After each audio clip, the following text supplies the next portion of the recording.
हम लोग डेप्रिशिएशन कर रहे थे, जिसमें डेप्रिशिएशन का लगभग सारा कंसेप्ट ही कंप्लीट हो गया। एक कंसेप्ट बाकी है वो, और उसके बेसिस पे एक क्वेश्चन एमसीक्यू में 6 पॉइंट बाकी था। वो कंसेप्ट में से एमसीक्यू भी हो जाएगा, ट्रू फॉल्स, और एक क्वेश्चन नंबर 1 है, वो करने से हमारा ये टॉपिक कंप्लीट होगा। तो सबसे पहले जो कंसेप्ट है वो बता देते हैं। एज 10 पे बेस्ड है, accounting standard 10।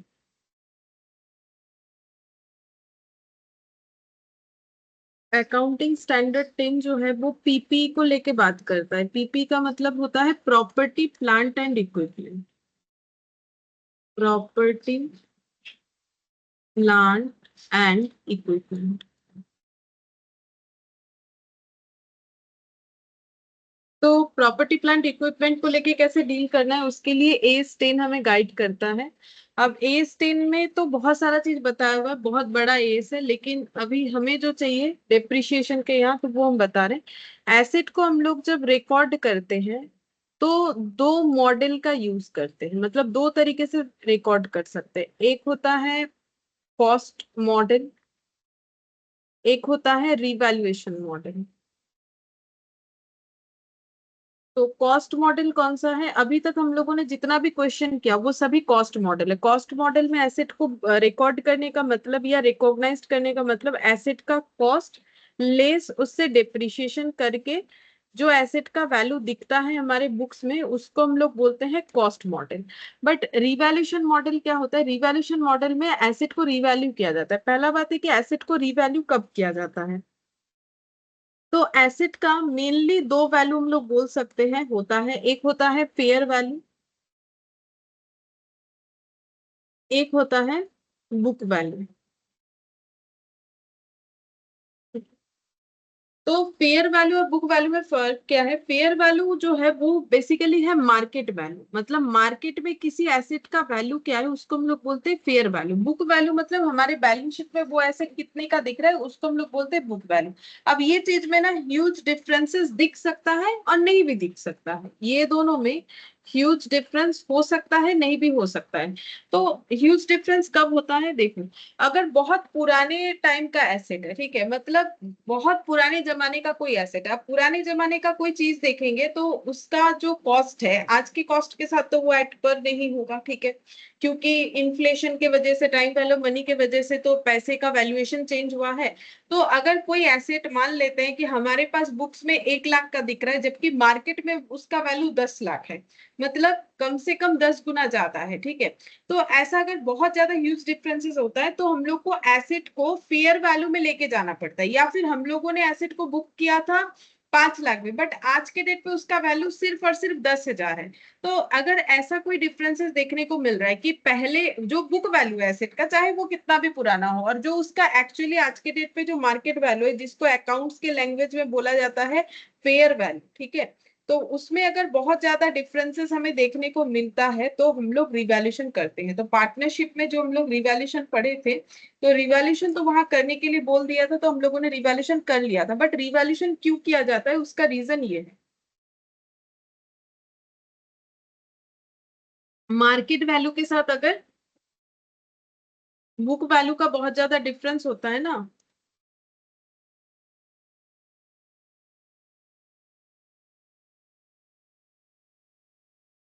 Good afternoon sir.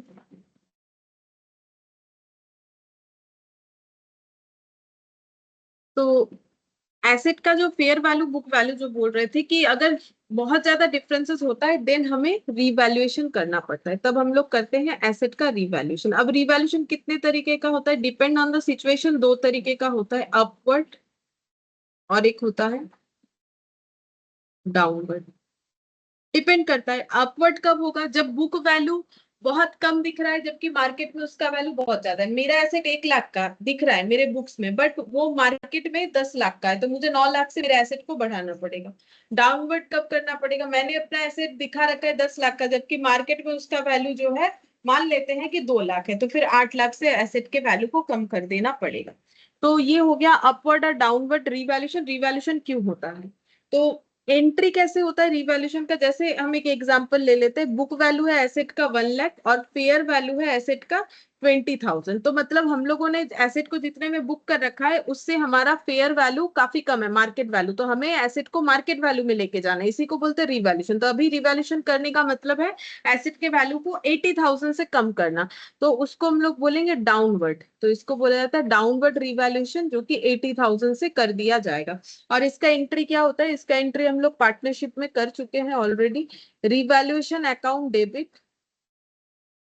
To fixed asset, fixed asset के वैल्यू को हम लोग 80,000 से कम करने वाले हैं। ये हो गया मेरा डाउनवर्ड रिवैल्यूएशन। और अपवर्ड क्या होता है, अपवर्ड का मतलब अगर ऐसा हुआ कि बुक वैल्यू मान लेते हैं, एक एग्जांपल कुछ भी रैंडम वैल्यू ले लेते हैं, बुक वैल्यू है 1 लाख और फेयर वैल्यू है 2,50,000,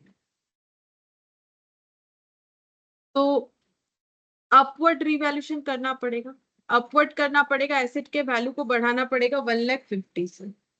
तो एंट्री हो जाएगा fixed asset account debit to revaluation 1,50,000। Entry तो हमें पता है क्योंकि हम लोग पार्टनरशिप में भी सेम एंट्री करते हैं, बट कंसेप्ट ये है कि कब रिवैल्यूएशन करना पड़ता है, depend on the situation, upward या डाउनवर्ड होगा। अब यहाँ पर हमें इसके रिगार्डिंग क्या सीखना है, तो 4 केस है वो हमें पढ़ना पड़ेगा। तो यहाँ पर लिखेंगे केस 1, 2, 3 और 4, 4 केसेस हमें समझना है। अच्छा, यहाँ पर लिखना है फर्स्ट रिवैल्यूएशन,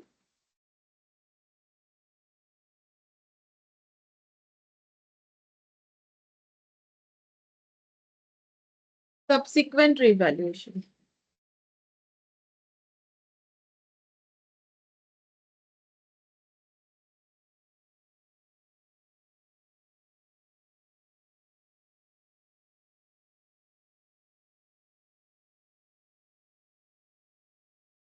यहाँ ऊपर लिखेंगे movement in prices,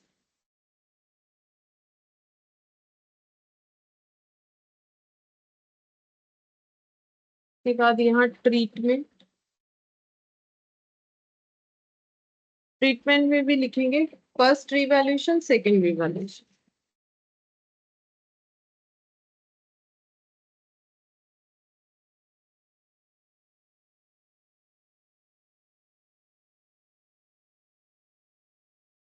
second revaluation, तो ये टेबल हमें समझ लेना है, इसी से हमारा कंसेप्ट भी क्लियर होगा और क्वेश्चन भी बनेगा। तो अगर हमारा फर्स्ट बार रिवैल्यूएशन हुआ है पॉजिटिव, पॉजिटिव का मतलब है एसेट के, पॉजिटिव से हम ये बताना चाह रहे हैं कि अपवर्ड रिवैल्यूएशन मतलब एसेट का वैल्यू अगर बढ़ा है, ठीक है, तो एंट्री क्या होगा, अगर रिवैल्यूएशन में पॉजिटिव है, मतलब अगर फर्स्ट टाइम रिवैल्यूएशन हो रहा है एसेट का, इससे इसके पहले कभी रिवैल्यूएशन नहीं हुआ और वो भी अपवर्ड हो रहा है, अपवर्ड को हम प्लस से बता रहे हैं, तो फिर मेरा एंट्री क्या होगा, एसेट का वैल्यू बढ़ेगा तो फिक्स्ड एसेट अकाउंट डेबिट हो जाएगा टू रिवैल्यूएशन हो जाएगा, जो भी अमाउंट होगा उतने से। जैसे कि ये वाला, ये जो अपवर्ड था 1 लाख का एसेट 2,50,000 किया गया तो अपवर्ड रिवैल्यूएशन हो गया। अब उसी एसेट का अगर सेकेंड टाइम रिवैल्यूएशन हो रहा है, सब्सिक्वेंट रिवैल्यूएशन का मतलब उसी एसेट का अगर दोबारा रिवैल्यूएशन हो रहा है और वो भी अपवर्ड हो रहा है, तो एंट्री क्या होगा, फिर से सेम एंट्री होगा, fixed asset account debit to revaluation.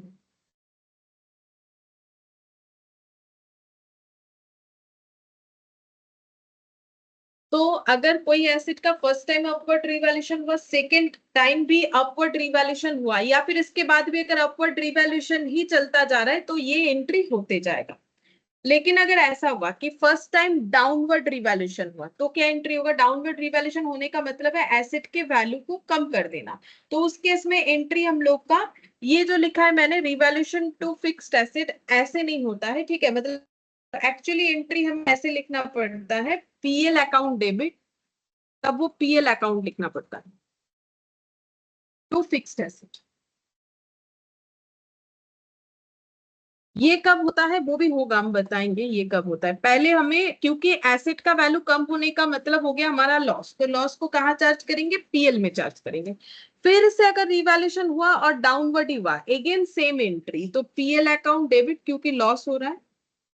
Revaluation debit नहीं करके पीएल अकाउंट डेबिट होता है। तो क्या हम लोग पार्टनरशिप में गलत पढ़े? नहीं, अभी समझ में आ जाएगा। ये इस केस में ऐसे होगा। फिर अगर हमारा ऐसा हुआ कि फर्स्ट टाइम पॉजिटिव रिवैल्यूएशन हुआ एसेट का, मतलब अपवर्ड, तो एंट्री क्या होगा? Fixed asset account debit to revaluation, asset का वैल्यू बढ़ेगा। लेकिन उसके बाद जब रिवैल्यूएशन हुआ तो डाउनवर्ड हुआ, तब क्या एंट्री होगा? अगर उसके बाद फिर से रिवैल्यूएशन हुआ और वो डाउनवर्ड हुआ, तो ऐसे लिखना है हमें, use revaluation reserve. Revaluation reserve का मतलब ये वाला, ये रिवैल्यूएशन रिजर्व भी लिखा जाता है, इसको हम लोग चाहे तो रिवैल्यूएशन रिजर्व भी लिख सकते हैं। Revaluation reserve first then PL बताते हैं। ये क्या होगा, ये क्वेश्चन से समझ में आएगा, अभी लिख लेते हैं। फिर अगर फर्स्ट टाइम जो है मेरा नेगेटिव रिवैल्यूएशन हुआ, मतलब डाउनवर्ड, तो एंट्री क्या होगा? फर्स्ट टाइम अगर डाउनवर्ड हुआ तो पीएल अकाउंट डेबिट होगा, फर्स्ट टाइम होने से पीएल डेबिट होगा टू फिक्स्ड एसेट। और उसके बाद अगर अपवर्ड हुआ तो क्या होगा? First loss should be set off then transfer to revaluation reserve.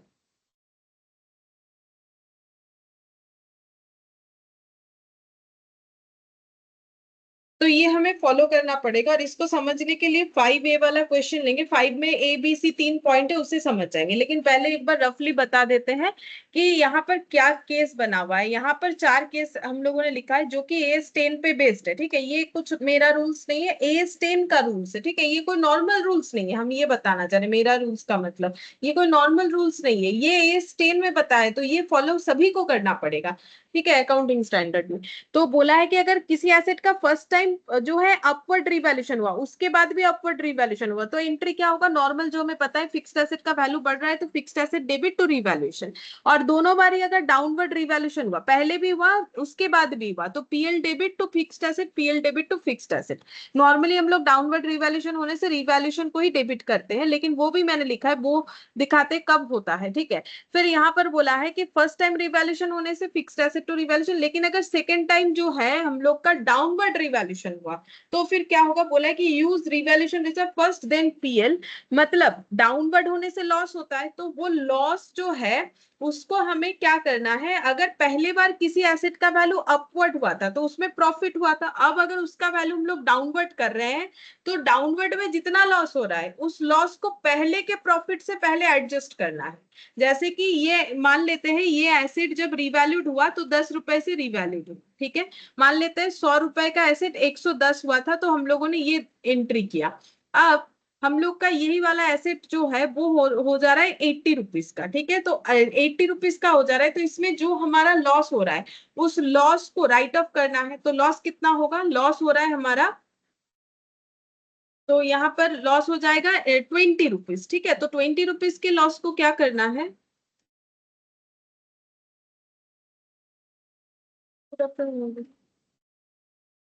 Good afternoon ma'am.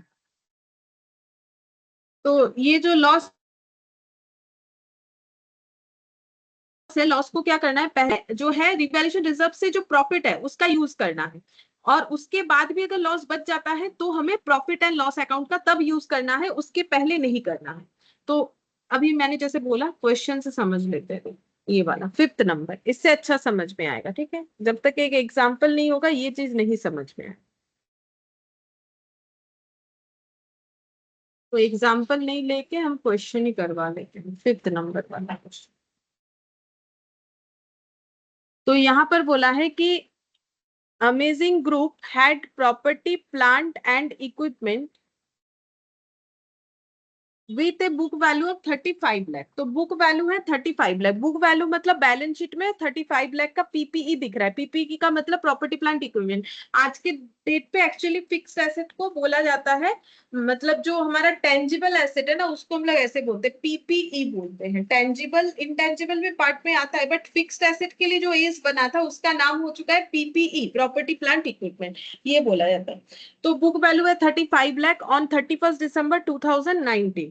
तो अगर हम लोग एक बैलेंस शीट छोटा सा बना ले तो यहाँ पर पीपीई क्योंकि एसेट साइड में दिखेगा, जो कि दिख रहा है 35 lakh.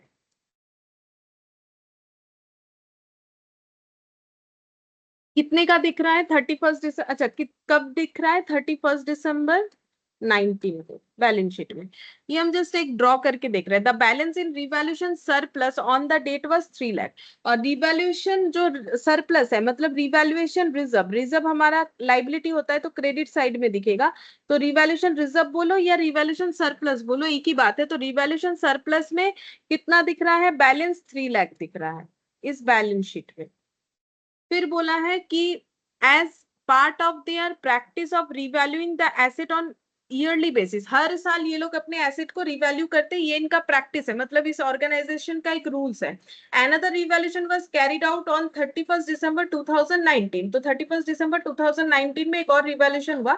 Evaluate the impact of revaluation, उस रिवैल्यूएशन का इवैल्यूएशन करके बताओ if the fair value as a result of revaluation done on 31 December was 37 lakh, 33 lakh, 31 lakh. तो अगर फेयर वैल्यू ऑफ एसेट कुछ इतना आ रहा है तो हमें तीन आंसर देना है। एक पहला वाला फेयर वैल्यू दिया हुआ है क्वेश्चन में 37 लाख।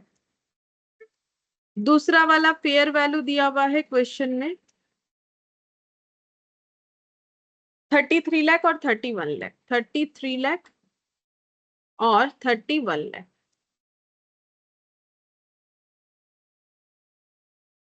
अच्छा, अब हम लोग को बताना है कि इसका क्या इम्पैक्ट आएगा, यही हमें बताने के लिए बोला, evaluate the impact of revaluation. ठीक है, तो अब हम लोग समझते हैं पॉइंट ए। तो एसेट हम लोग का है 35 लाख, ये हम लोग का क्या है, बुक वैल्यू है। ठीक है, और फेयर वैल्यू एसेट का कितना है 37 लाख, और ऑलरेडी हमारा यहाँ रिवैल्यूएशन रिजर्व है 3 लाख। तो पहला बात है कि अगर एसेट 35 लाख से 37 लाख में पहुंच रहा है तो एसेट का कैसा रिवैल्यूएशन हो रहा है, अपवर्ड की डाउनवर्ड। अगर 35 लाख से 37 लाख में पहुंच रहा है तो एसेट का कौन सा रिवैल्यूएशन हो रहा है, अपवर्ड की डाउनवर्ड, और कितना हो रहा है।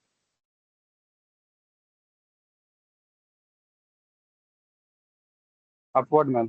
अपवर्ड हो रहा है, कितना से हो रहा है, 2 लाख से हो रहा है। ठीक है, तो अगर अपवर्ड रिवैल्यूएशन होगा तो क्या ये फर्स्ट टाइम हो रहा है, नहीं ये सेकंड टाइम हो रहा है। क्यों बोलो सेकंड टाइम, या फिर पता नहीं कितने टाइम हो रहा है, क्योंकि ऑलरेडी एक बार रिवैल्यूएशन हो चुका होगा तभी तो रिवैल्यूएशन रिजर्व दिख रहा है बैलेंस शीट में। ठीक है, तो ये हमारा सब्सिक्वेंट टाइम है। अब सब्सिक्वेंट टाइम चाहे वो सेकंड हो, थर्ड हो, फोर्थ हो, फिफ्थ हो, उससे क्या फर्क पड़ता है। ठीक है, तो हमारा पहले रिवैल्यूएशन हो चुका है, ये फिर से हो रहा है, तो फिर से रिवैल्यूएशन हो रहा है, अपवर्ड रिवैल्यूएशन हो रहा है। मतलब हम लोग का कौन सा केस हो रहा है, केस नंबर 1। पहले अपवर्ड रिवैल्यूएशन हुआ था तभी तो रिवैल्यूएशन रिजर्व क्रिएट कर रखे हैं। रिवैल्यूएशन रिजर्व अगर मेरा क्रिएटेड है तो इसका मतलब मेरा क्या है, प्रॉफिट है। ठीक है, तो रिवैल्यूएशन रिजर्व है मतलब मेरा अपवर्ड रिवैल्यूएशन था, तभी तो रिवैल्यूएशन रिजर्व में डेटा दिख रहा है। तो रिजर्व का मतलब क्या होता है, अमाउंट बच रहा है ना, तब रिजर्व बोलते हैं। अब फिर से अगर प्लस हुआ है तो फिर मुझे क्या करना है, सिंपल जैसे हमारा अपवर्ड रिवैल्यूएशन का एंट्री होता है वो दे देना है। तो फिर हम लोग यहाँ पर क्या लिखेंगे, यहाँ पर हम लोग लिखेंगे फर्स्ट वाले केस के लिए एंट्री पीपीई अकाउंट डेबिट। ठीक है, पीपीई अकाउंट लिखना पड़ेगा, फिक्स्ड एसेट की जगह आज के डेट पे पीपीई यूज होता है, बिकॉज एज 10 में वही बोला गया है, पहले नहीं होता था। ठीक है, अभी होता है। तो ये सब क्वेश्चन में ठीक है, अगर कोई फिक्स्ड एसेट लिख भी दे थोड़ा बहुत इट्स ओके, बट जो कंपनी अकाउंट्स वगैरह होता है ना तो वहां पर तो लिखना मैंडेटरी है, वहां पर हम लोग पीपीई लिखेंगे। ठीक है, तो यहाँ चलेगा, बाई चांस अगर फिक्स्ड एसेट लिख भी देते हैं तो भी। तो टू रिवैल्यूएशन अकाउंट, तो यहाँ पर हो जाएगा 2 लाख। ठीक है, 2 लाख से एसेट का वैल्यू इंक्रीज कर दिए हम लोग, ये बन गया। अच्छा, अब बी वाला पॉइंट में जाते हैं। बी वाले पॉइंट में बुक वैल्यू है 35 लाख, हमें फेयर वैल्यू 33 लाख करना है। तो एसेट का वैल्यू हमारा क्या हो रहा है, डाउन हो रहा है, कितने से हो रहा है, 2 लाख से हो रहा है। तो नॉर्मली हमें क्या पता है, अगर एसेट का वैल्यू डाउन होगा तो हम लोग नॉर्मली क्या एंट्री करते हैं, revaluation account debit to fixed asset करते हैं। बट मैंने अभी क्या सीखा है कि एज 10 हमें ऐसा नहीं बोलता है, एज 10 हमें कुछ और बोलता है। पहले जब भी रिवैल्यूएशन होगा देखना है कि पहले कभी रिवैल्यूएशन हुआ था, हाँ हुआ था इस एसेट का। इस केस में क्या हुआ, पहले भी पॉजिटिव फिर अगेन पॉजिटिव, लेकिन इस केस में क्या हुआ, पहले पॉजिटिव रिवैल्यूएशन हुआ है अब नेगेटिव हो रहा है। मतलब हम लोग का कौन सा केस हो जा रहा है, हम लोग का केस नंबर हो जा रहा है 3। ठीक है, तो जब अपवर्ड हुआ था तब फिक्स्ड एसेट टू रिवैल्यूएशन हुआ था, उसी का रिजर्व तो 3 लाख हमें दिख रहा है। लेकिन जब पहली बार अपवर्ड के बाद अगर डाउनवर्ड हुआ सेकेंड टाइम तो क्या होगा, बोला है कि use revaluation reserve first then PL. तो सीधा बात है मेरा लॉस हो रहा है, मेरा 2 लाख का लॉस हो रहा है, लेकिन पूरा पूरा लॉस हम लोग पीएल में नहीं देंगे। हमें क्या करना है, यहाँ पर पहले रिवैल्यूएशन रिजर्व को यूज करना है। तो 2 लाख का लॉस है, मेरे पास रिजर्व में कितना पड़ा हुआ है 3 लाख, मेरा लॉस कितना है, डाउनवर्ड रिवैल्यूएशन से मेरा लॉस है 2 लाख, क्योंकि 35 लाख का एसेट 33 लाख हो जा रहा है, तो मेरा 2 लाख का लॉस है। तो नॉर्मली हम क्या सोचेंगे, हम 2 लाख के लॉस को पीएल में ट्रांसफर कर देंगे, क्योंकि मैंने जो एंट्री सिखाया कि अगर अपवर्ड हुआ तो पीपी टू रिवैल्यूएशन, डाउनवर्ड हुआ तो पीएल डेबिट टू पीपीई। ठीक है, ये करके हम लोग 2 लाख लिख देंगे। बट ऐसा करने से नहीं चलेगा, ठीक है, ऐसा करने से नहीं चलेगा। क्यों नहीं चलेगा, क्योंकि इसके पहले एक बार रिवैल्यूएशन हो चुका है और उसकी वजह से हमारे पास रिजर्व है 3 लाख, तो पूरा का पूरा पीएल में चार्ज नहीं होगा। तब क्या करना है, तो वही मैंने लिखा है फर्स्ट यूज रिवैल्यूएशन रिजर्व। तो मेरा लॉस है 2 लाख का, लॉस रिकवर करने के लिए मेरे पास सेम कैटेगरी के रिजर्व में 3 लाख रुपीस पड़ा हुआ है, तो मुझे ऐसे लिखना पड़ेगा। हम पीएल का यूज नहीं करेंगे, हम लिखेंगे रिवैल्यूएशन रिजर्व को हम राइट ऑफ करेंगे, revaluation reserve account debit to PPE. तो मुझे यहाँ पर पीएल को डेबिट नहीं करना है, मुझे पहले रिवैल्यूएशन रिजर्व में जो अमाउंट है उसका यूज कर लेना है। यहाँ पर यूज करने के बाद भी अगर इसका बैलेंस शीट नेक्स्ट हम लोग बनाएंगे तो क्या होगा पता है, हम लोग का एसेट कितने का दिखेगा 33 लाख का, पीपीई हम लोग का दिखेगा 33 लाख का, और जो रिवैल्यूएशन रिजर्व है वो कितने का दिखेगा, 2 लाख हम लोगों ने राइट ऑफ करने के लिए यूज कर लिया 3 लाख में से, तो अब यहाँ पर कितना 1 लाख। दिखेगा 1 लाख, हाँ 1 लाख दिखेगा। तो बैलेंस शीट अगर बनाने बोलेगा तो ऐसा होगा, बट बोला नहीं है इस क्वेश्चन में। तो अब इस लाइन का मतलब आई होप कि समझ में आया कि यूज रिवैल्यूएशन रिजर्व फर्स्ट, पहले रिवैल्यूएशन रिजर्व को यूज करो देन पीएल अकाउंट को यूज करो। अगर कम पड़ रहा है, जैसे यहाँ कम नहीं पड़ा बल्कि एक्स्ट्रा रह गया तो ठीक है। अब सी पॉइंट में जाते हैं। सी पॉइंट में यहाँ पर बोला है कि फेयर वैल्यू 31 लाख करना है, तो फिर से हमें कम करना है। पीपी है 35 लाख, फेयर वैल्यू 31, मतलब 4 लाख से कम करना है। तो 4 लाख से कम करना है तो पहले रिवैल्यूएशन रिजर्व का यूज करेंगे, लॉस 4 लाख का होगा तो revaluation reserve account debit 3 lakh पूरा यूज कर लेंगे, क्योंकि मेरा लॉस तो 4 लाख का आ रहा है। और यहाँ पर हो जाएगा पीएल अकाउंट डेबिट, बाकी के लिए पीएल डेबिट हो जाएगा 1 लाख, और यहाँ पर हो जाएगा 2 पीपीई 4 लाख।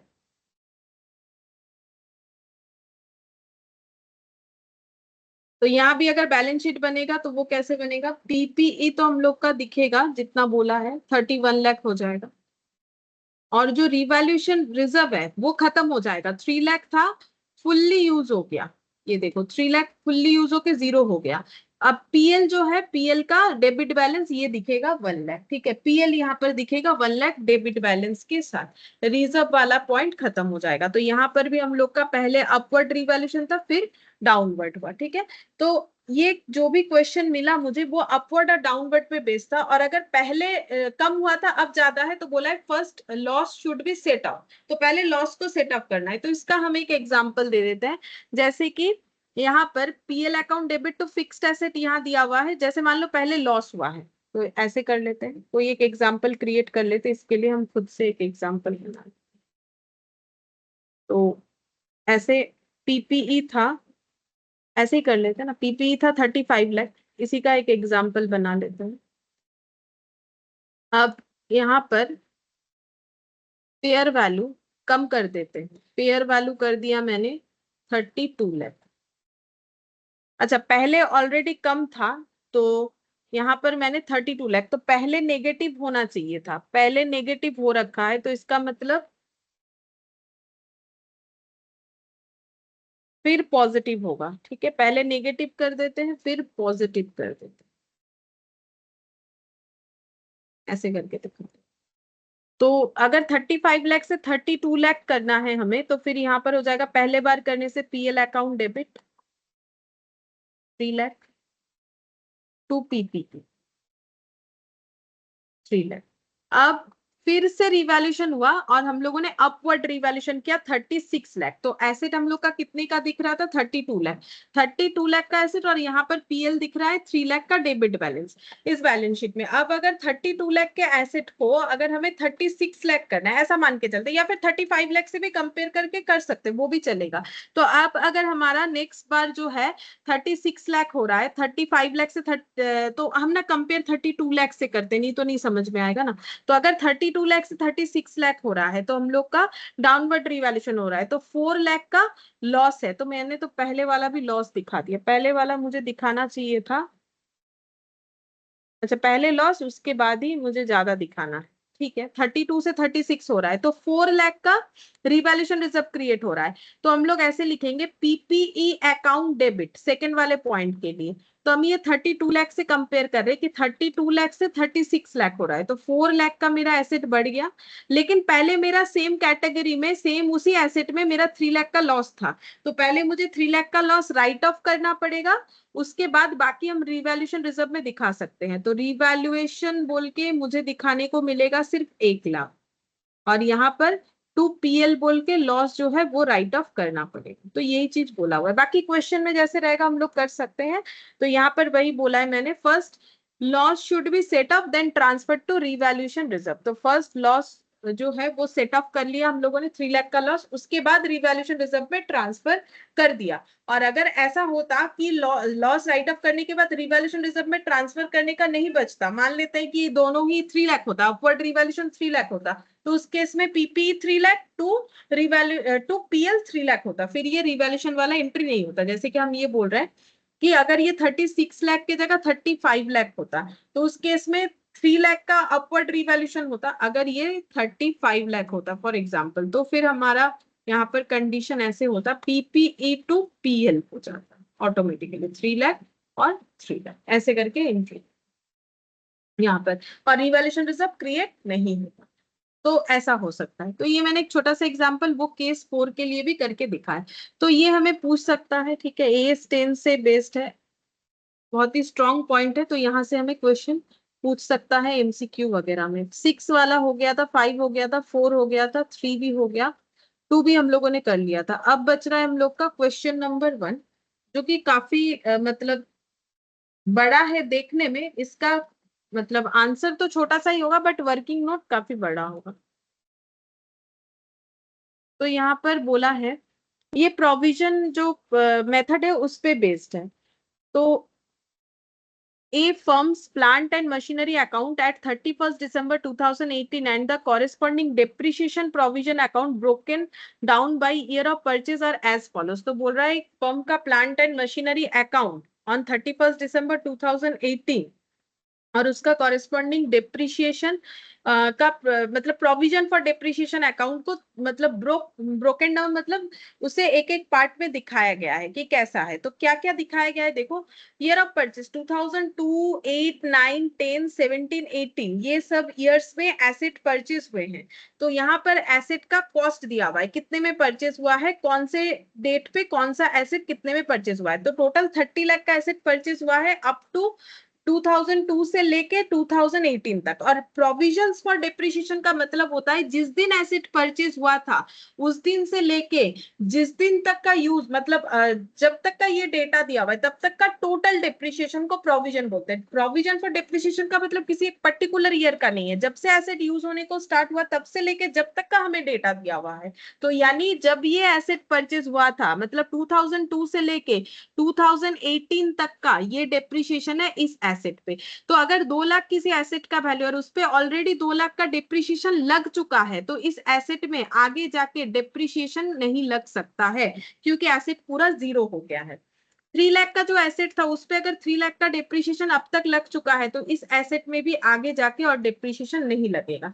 बट 10 लाख वाले एसेट में सिर्फ 9 लाख 50 अब तक डेप्रिसिएशन लगा है, तो आगे जाके इस पे डेप्रिसिएशन लग सकता है, लगेगा, ऑब्वियसली लगेगा। अब कितना लगेगा वो देखना पड़ेगा। 7 लाख वाले में इतना ही डिप्रिसिएशन लगेगा, तो ये भी डिप्रिसिएशन लगाने के लिए केपेबल है, ये वाला भी डिप्रिसिएशन के लिए केपेबल है, ये वाला भी डिप्रिसिएशन के लिए केपेबल है। तो अभी फिलहाल इस जो टेबल से हमें इतना पता चला कि एसेट्स कब कब खरीदे गए और उस पे अब तक का डिप्रिसिएशन कितना है, जिसमें से 2 एसेट तो ऐसा दिखा जिसपे और आगे जाके डिप्रिसिएशन नहीं लगने वाला, बाकी एसेट्स पे लग सकते हैं। अब यहाँ पर बोला है डिप्रिसिएशन कैसे लगता है, at the rate of 10% per annum on cost, मतलब एसएलएम मेथड का बात कर रहा है, कॉस्ट में लगेगा ना, तो ओरिजिनल कॉस्ट या स्ट्रेट लाइन मेथड या इसको हम लोग हिस्टोरिकल कॉस्ट मेथड जो भी बोले, तो वो बोल रहा है ऑन कॉस्ट यानी एसएलएम मेथड का बात कर रहा है।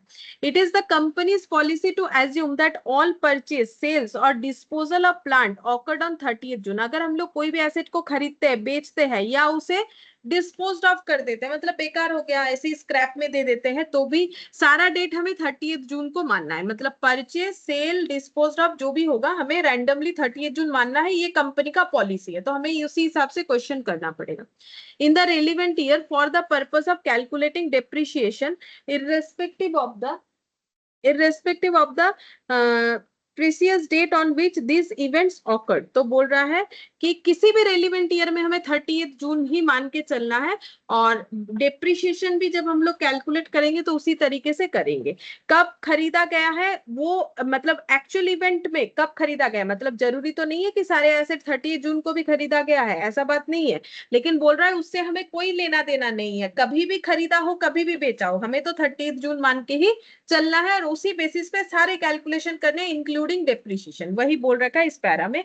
और डेप्रिसिएशन है 10% per annum original cost method पे। During 2019 the following transaction took place. 2019 में ये कुछ ट्रांजैक्शंस हुए हैं। अब 2019 में कब हुआ है अगर पूछा जाए तो ट्रांजैक्शन देखो परचेज सेल का ही है, मतलब सारे ट्रांजैक्शन इंप्लाइड हो गया कि 30th जून का ही है, ठीक है। ये सारे ट्रांजैक्शन 30th जून 2019 का है, क्योंकि ये सब सेल परचेज का ट्रांजैक्शन दिया हुआ है। हमें बोला है कि मान लो कि सारे मतलब सेल परचेज और डिस्पोज ऑफ 30th जून को होगा। तो purchase of plant and machinery amounted to 15 lakh. तो ये 30th जून को एक प्लांट एंड मशीनरी परचेज हुआ। Plant that had been bought in 2008 for 1,70,000 was scrap. तो बोल रहा है 2018 में जो प्लांट परचेज हुआ था उसमें से 1,70,000 वाला स्क्रैप कर दिया है हम लोगों ने। मतलब ये 3 लाख में से एक प्लांट, इसका मतलब 1,70,000 का है, इससे हम लोग कंफर्म कर सकते हैं। और तो फिर बचा हुआ प्लांट कितने का होगा, 1,30,000 का होगा, ठीक है। तो 1,70,000 वाला प्लांट जो है वो हम लोगों ने डिस्पोज ऑफ कर दिया, स्क्रैप कर दिया, ठीक है, ये हमारे पास बचा हुआ है। फिर बोल रहा है कि प्लांट दैट बॉट इन 2009 में जो प्लांट खरीदा गया था फॉर 90,000 वो 5,000 में बिका। तो इसमें एक प्लांट 90,000 का है जो 5,000 में सोल्ड आउट हो गया, और एक इसका मतलब ये कितने का हो जाएगा, ये 90,000 माइनस करने से कितना हो जाएगा,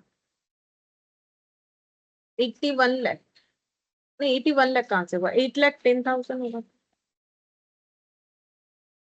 नहीं 9,10,000।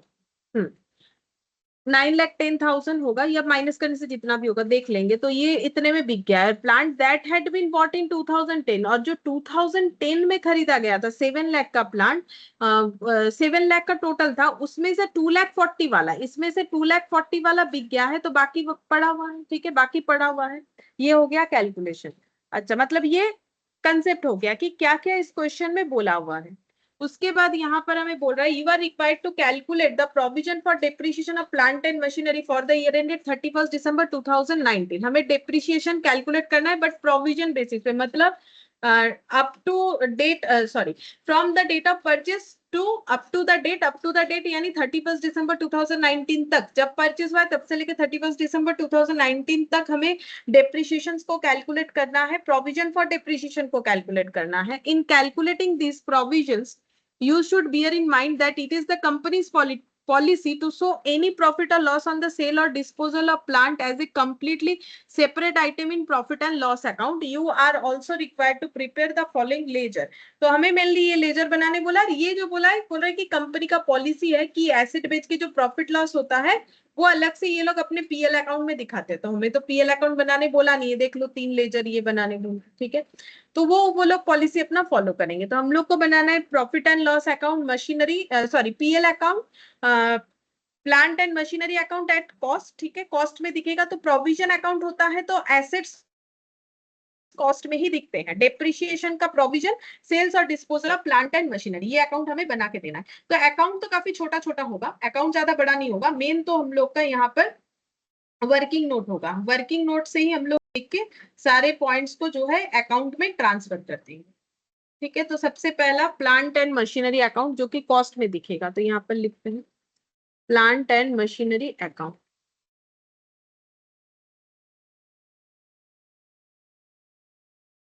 उसके बाद provision for depreciation account, provision for depreciation account.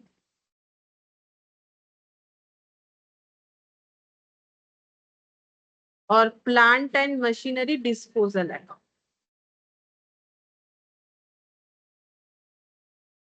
और ये सभी अकाउंट हम लोग का बनने वाला है 31 दिसंबर 2019 के बेसिस पे। ठीक है, बोल दिया है 31 दिसंबर 2019 के हो ये सारे अकाउंट्स बनने वाले।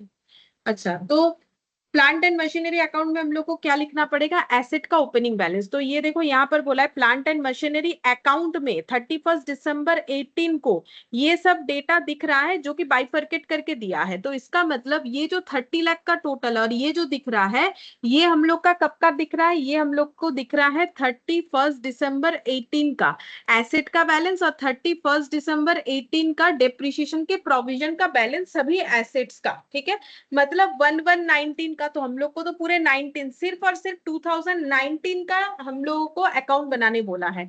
तो जब हम लोग प्लांट मशीनरी अकाउंट में क्या लिखेंगे, एसेट का ओपनिंग बैलेंस। एसेट का ओपनिंग बैलेंस क्या होता है, डेबिट साइड में जाता है। तो टू बैलेंस बीडी बोल के लिखेंगे यहाँ पर 1119 में, टू बैलेंस बीडी 30 लाख। और ये जो प्रोविजन है ये हम लोग का लाइबिलिटी होता है, क्रेडिट साइड में जाएगा। तो ये भी हम लोग लिखेंगे 1119 में बाई बैलेंस बीडी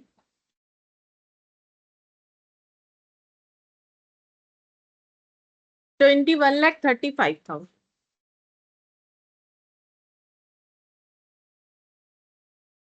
इसके बाद यहाँ तो बाइफर्केशन तो है ही, फिर यहाँ पर इंफॉर्मेशन देते हुए बोला सबसे पहले कि परचेज हुआ है प्लांट एंड मशीनरी 15 लाख का। ये 2019 का ट्रांजैक्शन है। तो ये कब परचेज हुआ है, 30 जून को परचेज हुआ है। तो 30 जून को अगर परचेज हुआ है तो उसका एंट्री लिखेंगे 30 जून 2019 में लिखेंगे to bank purchase 15 lakh. 15 lakh का एसेट परचेज हुआ है, ऐसा हमें क्वेश्चन में बोल रखा है 15 लाख का एसेट परचेज हुआ है।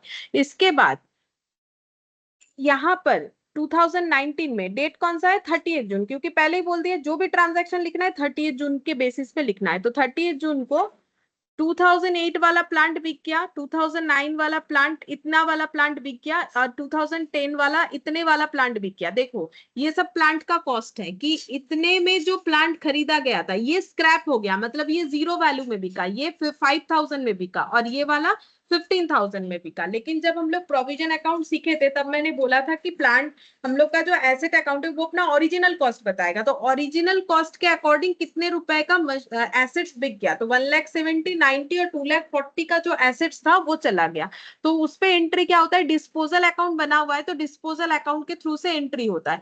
तो मशीन खरीदेंगे तो इधर आएगा, डेबिट होगा, मशीन बढ़ेगा, और अगर बेच देंगे तो फिर किधर जाना चाहिए, बाई साइड में चला जाएगा। तो एंट्री क्या होगा, एंट्री यहाँ पर हो जाएगा asset disposal account debit to plant and machinery. तो यहाँ पर एसेट डिस्पोजल की जगह प्लांट एंड मशीनरी डिस्पोजल हो जाएगा। तो to plant and machinery disposal, और सभी चीज मुझे कॉस्ट में दिखाना चाहिए। ठीक है, तो एक एसेट मेरा हुआ है स्क्रैप, अलग अलग लिख लेते हैं, ठीक है, क्या क्या कंडीशन हुआ, और दो हुआ है सोल्ड आउट। तो जो स्क्रैप हुआ है उसका कॉस्ट कितना है, क्योंकि मुझे कॉस्ट लिखना है, क्योंकि प्रोविजन फॉर डिप्रिसिएशन मेथड में एसेट अपना कॉस्ट वैल्यू ही दिखाएगा, 1,70,90 90 2,40। तो यहाँ पर लिखेंगे 1,70,90 और 2,40।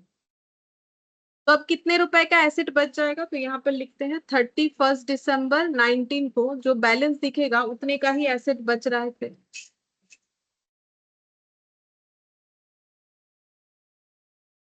45 लाख।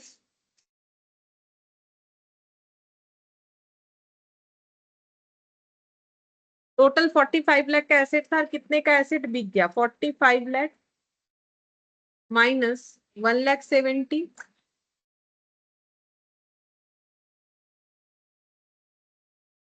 और 90 और 2,40,000।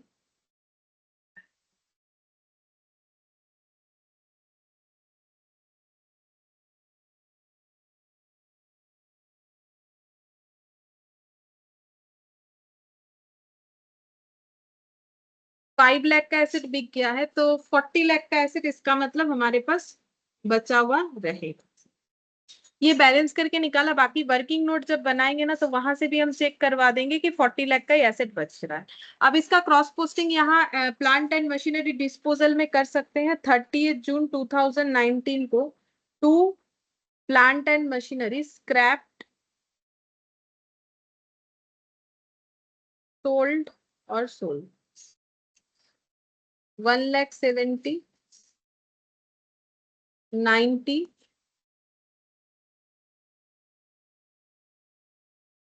2,40,000।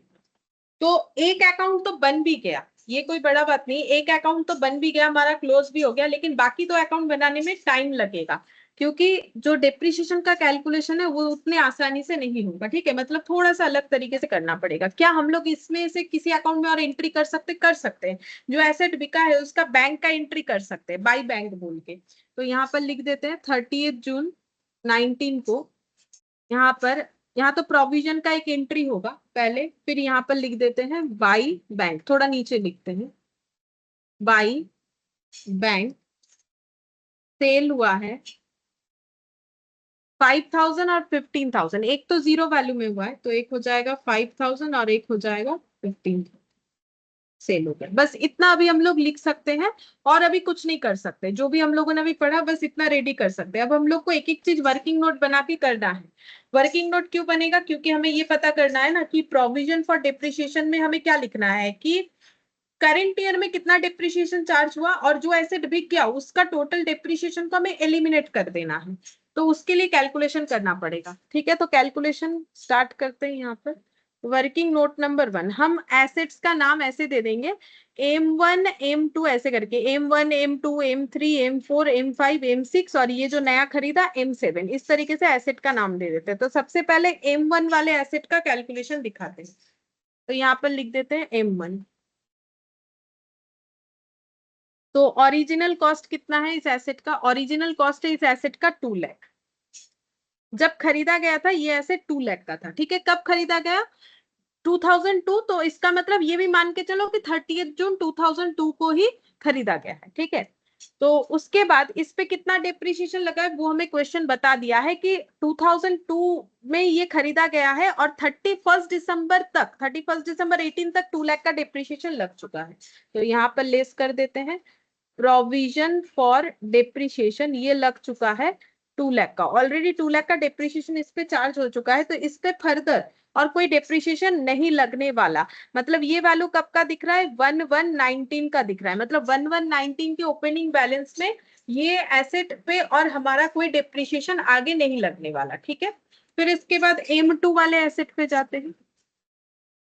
M2 वाले एसेट जो 3 लाख का है, उसमें यहाँ पर दिया हुआ है कि 2018 में जो एसेट खरीदा गया था उसमें से 1,70,000 वाला एसेट स्क्रैप्ड हो गया। तो इसका दो पार्ट करेंगे, एक पार्ट ए और एक पार्ट बी। तो इसका नाम दे देते हैं 1 लाख, इसका ए नाम दे के 1,70,000। तो फिर टोटल यहाँ पर था हम लोग का 3 लाख। टोटल में 3 लाख दिया हुआ था, जिसमें से 1,70,000 का बिक गया, तो बाकी बचा हुआ एसेट होता है 1,30,000 का। ठीक है, अब इस पे डेप्रिसिएशन कितना लगेगा? क्वेश्चन हमें बताया इस पे ऑलरेडी 3 लाख डेप्रिसिएशन लग चुका है। तो यहाँ पर लिखते हैं प्रोविजन फॉर डेप्रिसिएशन गिवन है हम लोगों को 3 लाख। अब ये 3 लाख तो टोटल डेप्रिसिएशन है फॉर दिस वैल्यू। ठीक है, लेकिन हमें पता है कि इसमें दो एसेट्स है, एक 1,70,000 का, एक 1,30,000 का। तो अब किसमें कितना डेप्रिसिएशन चार्ज होगा? तो ऐसे केसेस में क्या किया जाता है, एसेट के कॉस्ट के रेशियो में डेप्रिसिएशन को डिवाइड किया जाता है। तो यहाँ पर लिखेंगे एसेट का कॉस्ट रेशियो। तो कॉस्ट रेशियो हो जाएगा 17:30। ठीक है, तो फिर 3 लाख का जो डेप्रिसिएशन है वो इस रेशियो में डिस्ट्रीब्यूट करना पड़ेगा। तो ये 1,70,000 आ रहा है, और 3,00,000 का 13/30, तो ये 1,30,000 है। तो इसका मतलब टोटल जो डेप्रिसिएशन 3,00,000 के एसेट पे हुआ है अप टू 31 दिसंबर तक 3,00,000, उसका बाइफर्केशन हमें मिल गया। 1,70,000 वाले एसेट पे 1,70,000 लग चुका है, और 1,30,000 वाले एसेट पे 1,30,000 लग चुका है, क्योंकि रेशियो 17-13 था। 17 वाले रेशियो का 1,70,000 और इसका 1,30,000 हुआ, तो ये इस पे और फर्दर डेप्रिसिएशन नहीं लगेगा। इस पे डेप्रिसिएशन क्या लगेगा, ये मतलब इस पे भी फर्दर डेप्रिसिएशन नहीं लगेगा, और ये एसेट ही हमारे पास से चला गया, ये स्क्रैप हो गया, ठीक है। ये एसेट हमारे पास से चला गया बिकॉज ये हो चुका है स्क्रैप, ठीक है। ये हम लोग स्क्रैप कर चुके हैं। यहाँ पर ये जो स्क्रैप लिखा हुआ है ना 1,70,000, ये उसी का लिखा हुआ है। और ये जो AM2 का बी पार्ट है 1,30,000, ये लेकिन स्क्रैप नहीं हुआ है, बट इस पे आगे जाके और डिप्रिशिएशन नहीं लगेगा। मतलब इससे ये पता चला कि 31 दिसंबर 18 तक 2,00,000 वाला मशीन हमारे पास से खत्म, मतलब इसका डिप्रिशिएशन में कोई इंपैक्ट नहीं आएगा।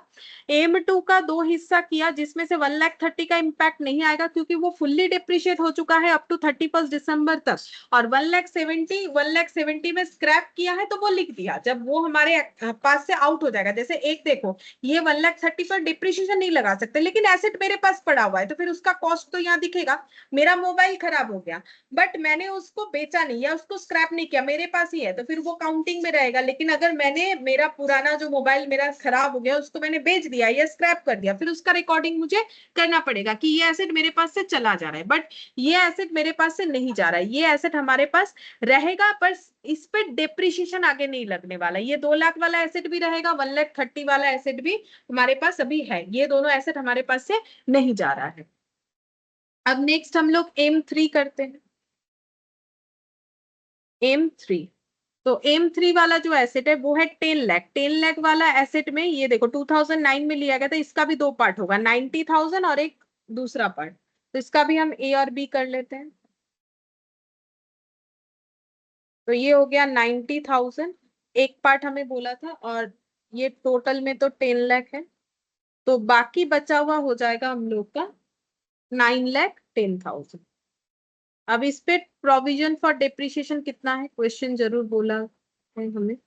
प्रोविजन फॉर डेप्रिसिएशन यहाँ पर देखो, यहाँ पर है 9,50,000। अब ये 9,50,000 तो टोटल 10,00,000 का डेप्रिसिएशन है, हम लोग को एसेट के कॉस्ट के हिसाब से इसे डिस्ट्रीब्यूट करना पड़ेगा। तो यहाँ पर डिस्ट्रीब्यूट करते हैं। तो डेप्रिसिएशन फॉर ए पार्ट यहाँ पर हो जाएगा 9,50,000 इंटू, रेशियो बनेगा, रेशियो तो लिखा ही नहीं मैंने, 9:91, 100 और 9। और डेप्रिसिएशन फॉर बी पार्ट हो जाएगा 9,50,000 इंटू 91/100। तो 95 इंटू 9, ये देखते कितना होता है, 8,85,500 होगा। 2 जीरो कैंसिल आउट हो जाएगा, 95,000 इंटू 91 डिवाइडेड बाई 100, 8,64,000। 8,64,000, तो ये गलत हुआ लग रहा है, 9,50,000 इंटू 9 डिवाइडेड बाई 100, 85,500, नहीं ठीक हुआ है। तो ये लग गया यहाँ पर डेप्रिसिएशन, जो मैंने बाइफरकेट कर दिया। तो इसका मतलब यहाँ पर लिख देते हैं डेप्रिसिएशन। ये सब कब तक का है, ये है 31 दिसंबर 18 तक का। इसके बाद डेप्रिसिएशन लगा नहीं, ठीक है, पॉसिबल नहीं हुआ लगाना। 31 दिसंबर 18 के बाद ये तो स्क्रैप ही हो गया, और 31 दिसंबर 18 के बाद ये हमारे पास और डेप्रिसिएशन लग नहीं सकता है, ठीक है। तो ये प्रोविजन फॉर डेप्रिसिएशन, तो यहाँ पर भी लिख देते हैं लेस 31 दिसंबर 18 तक का प्रोविजन फॉर डेप्रिसिएशन 85,500, 8,64,000। सेम मतलब ये सेम डेट और सेम लैंग्वेज, ठीक है, तो उसी में लिख दिया मैंने। तो यहाँ पर बचा हुआ वैल्यू हो जा रहा है -90,000, तो 4,500, और ये हो जाएगा 9,10,000 -864000, तो ये हो गया 46,000। अब यहाँ मेरा पहला बार ऐसा हुआ कि मेरे पास एसेट का वैल्यू बच रहा है, तो फर्दर डिप्रिशिएशन लगाएंगे क्योंकि हमें तो अकाउंट 31 दिसंबर तक बनाना है। लेकिन इसमें से 90,000 वाला एसेट बिक जाएगा, तो वो कब बिकेगा? 30 जून। तो इसके बाद जो डिप्रिशिएशन लगेगा वो 30 जून तक का लगेगा, 30 जून 19 तक का लगेगा, यानी 6 मंथ्स का लगेगा।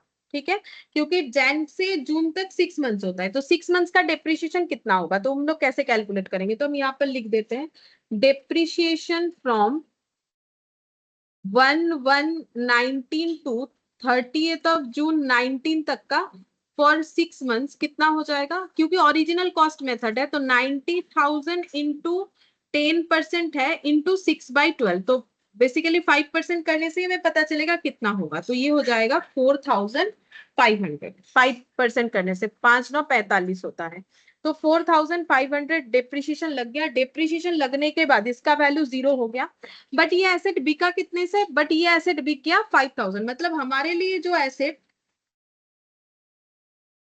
हम लोग के लिए जो एसेट जो है 50 का है, वो मार्केट में 5,000 में बिक गया, तो हमारे लिए तो प्रॉफिट है। ठीक है, तो यहाँ पर लिखेंगे सेल 5,000 से हो गया, तो हम लोग के लिए प्रॉफिट हो गया 5,000। ठीक है, और इस पे भी डिप्रिशिएशन लगेगा, बट ये पोर्शन तो बिका नहीं है, तो इस पे फुल ईयर का डिप्रिशिएशन लगेगा। तो डिप्रिशिएशन फ्रॉम 1/1/19 से लेके 31 दिसंबर 19 तक का फॉर 12 मंथ्स, और ओरिजिनल कॉस्ट मेथड है, तो 9,10 पे 10% इंटू 12/12, मतलब 1 ईयर। तो 1 ईयर भी लिख सकते हैं, 12/12 भी लिख सकते हैं, तो वैल्यू हो जाएगा 9,10,000, ये 91,000 होगा, 91,000 हो जाएगा। तो 91,000 का डिप्रिशिएशन है, बट हमारा एसेट का वैल्यू ही है 46,000, तो 91,000 का तो हम लोग डिप्रिशिएशन चार्ज कर नहीं सकते। जब मेरा एसेट का वैल्यू उतना नहीं है, तो हम डिप्रिशिएशन उतना कैसे चार्ज करें? तो 31 दिसंबर 19 को इस एसेट पर डिप्रिशिएशन कितना चार्ज होगा? तो 91 तो नहीं कर सकते, तो मैक्सिमम कितना कर सकते? 46,000। अगर एसेट का वैल्यू 46,000 दिख रहा है, तो मैक्सिमम 46,000 इस एसेट पे डिप्रिशिएशन चार्ज कर सकते हैं, और ये एसेट पे फर्दर जाके और डिप्रिशिएशन हमारे पास चार्ज नहीं होगा। बट ये एसेट बिका नहीं है, तो ये एसेट भी हमारे पास रह जाएगा आगे जाके। ठीक है, ये एसेट बिका नहीं है, तो इस पे हम लोग का वैल्यू जो है यहाँ पर ये 45,500 आना चाहिए। अच्छा, मेरा ये कैलकुलेशन शायद गलत है। 9,10,000 माइनस 864000, 8,64,000।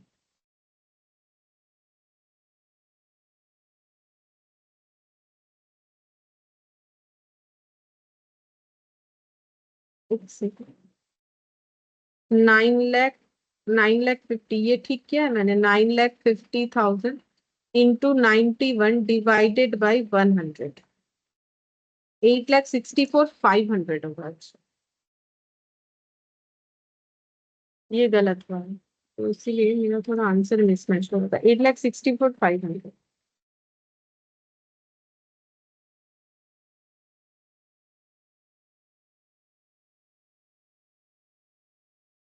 माइनस 9,10,000,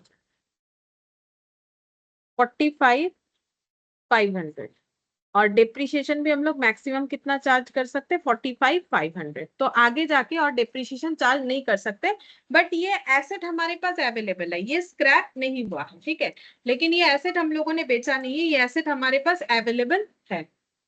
अच्छा, अब इसके बाद हम लोग करेंगे वर्किंग नोट में मशीन 3 हो गया, मशीन 4।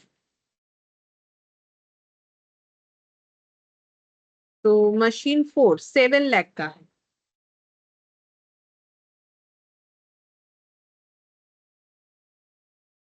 क्या मशीन 4 का 2 पार्ट होगा? पहले देख लेते हैं। मशीन 4 यानी मेरे हिसाब से 7 लाख वाला मशीन, यानी 2010 में जो खरीदा गया है, तो 2010 में, हाँ, 2,40,000 वाला बिक गया है 15 में, इसका भी 2 पार्ट होगा।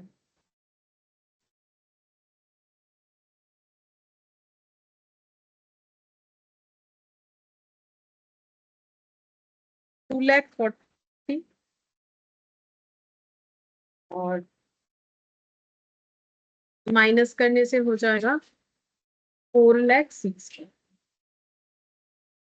तो इस पे यहाँ पर लिखते हैं प्रोविजन फॉर डिप्रिशिएशन, टोटल कितना चार्ज हो चुका है 5,95,000।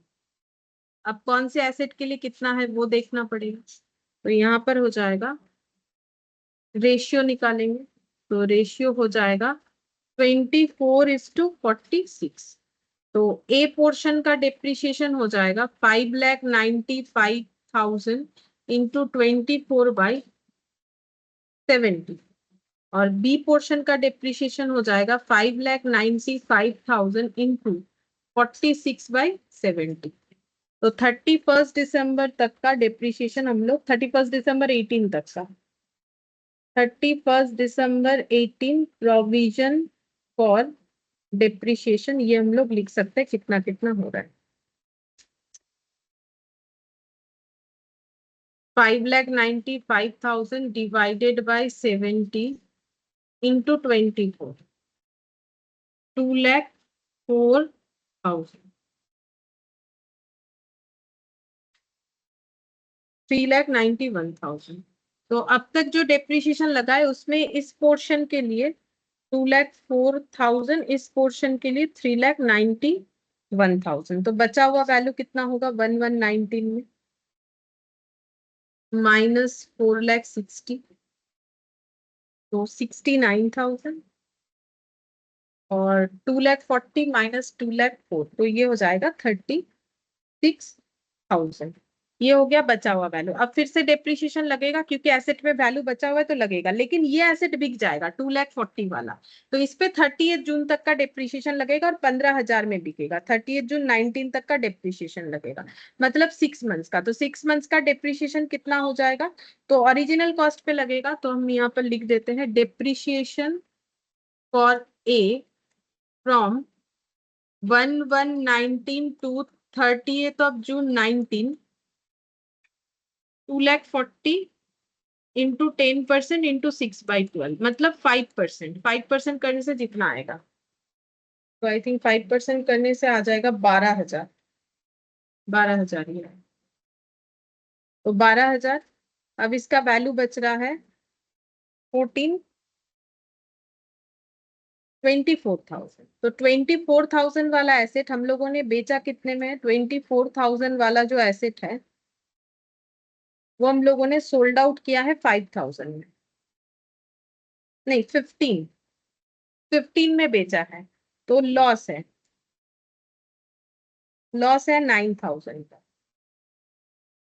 ये हमारे पास से इस तरीके से चला गया, और 69,000 वाले पे फिर से डिप्रिसिएशन लगेगा 31 दिसंबर 19, 12 मंथ्स का डिप्रिसिएशन लगेगा, तो 4,60,000 पे 10%, तो 46,000 यहाँ पर लिख देते हैं। डेप्रिसिएशन फॉर बी पॉइंट, मतलब B portion from 1/1/19 to 31 December 19, 4,60,000 into 10% into 1 year, या फिर 12/12, तो 46,000। तो बचा हुआ वैल्यू होगा 23,000। ये हमारे पास एसेट रह जा रहा है। अच्छा, M4 के बाद M5, तो M4 मतलब ये हम लोगों ने अभी M1 M2 M3 7 लाख तक किया, अब 5 लाख 3 लाख ये सब एसेट आगे जाके बिकाने, क्योंकि बेचने का इंफॉर्मेशन 10 तक ही था। तो 5 लाख और 3 लाख, और जो नया वाला एसेट खरीदा उसका, तो ओरिजिनल कॉस्ट है 5 लाख, उस पे जो डिप्रिसिएशन लगा है प्रोविजन फॉर डिप्रिसिएशन, इस पे अब हमें एलोकेट यानी डिस्ट्रीब्यूट करने का जरूरत नहीं, क्योंकि ये एसेट आगे जाके कहीं बिका नहीं। 5 लाख का 5 लाख ही है, इस पे 75,000 डिप्रिसिएशन चार्ज हुआ है अभी तक, ये 31 दिसंबर 18 तक चार्ज हुआ है। तो अब एसेट का वैल्यू कितना बच रहा है 4,25,000 होगा माइनस करने से। अब इस पे डिप्रिसिएशन लगेगा 31 December 19, 12 मंथ्स का,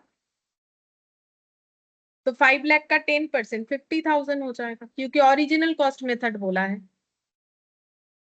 5 लाख इंटू 10% इंटू 12/12, या फिर 1 ईयर, तो ये माइनस करने के बाद आ जाएगा 3,75,000। ये एसेट हम लोग के पास है। और M6 तो M6 में ओरिजिनल कॉस्ट है यहाँ पर 3 लाख, और इस पे अब तक डिप्रिशिएशन लगा है 15,000। प्रोविजन फॉर डिप्रिशिएशन, खरीदने से लेके अब तक का डिप्रिशिएशन, तो ये हो जाएगा हम लोग का 2,85,000 होगा। और इस पे आगे जाके 31 दिसंबर 2019 को डिप्रिशिएशन लगेगा 12 मंथ्स का, तो 3 लाख का 10% 30,000, 3 लाख इंटू 10% इंटू 12/12, तो ये वैल्यू बच रहा है 2,55,000। ये एसेट भी हमारे पास रह जाएगा। और M7 जो नया वाला एसेट खरीदा, ओरिजिनल कॉस्ट एज ऑन 30 जून 2019, ठीक है, क्योंकि जो भी परचेज है वो हमें 30 जून को माना है, हम लोग बाकी भी 30 जून लिख सकते थे। 15 लाख, मतलब ये भी जो परचेज है ना, ये भी हम लोग मान सकते हैं कि 30 जून का ही है। तो ये हो गया 15 लाख। अब डिप्रिशिएशन लगेगा, इस पे कभी डिप्रिशिएशन नहीं लगा है, क्योंकि ये तो इस साल खरीदा गया, तो इस पे कोई प्रोविजन डिप्रिशिएशन नहीं दिखेगा। अभी खरीदा गया तो इस पे डिप्रिशिएशन लगेगा 31 दिसंबर 2019 तक 6 मंथ्स का। तो 15 लाख का 10% इंटू 6/12, मतलब हम लोग बोल सकते हैं 5%, 15×5 = 75 होता है, तो 75,000। तो इसका मतलब वैल्यू बच रहा है 1 लाख, नहीं गलत हो गया,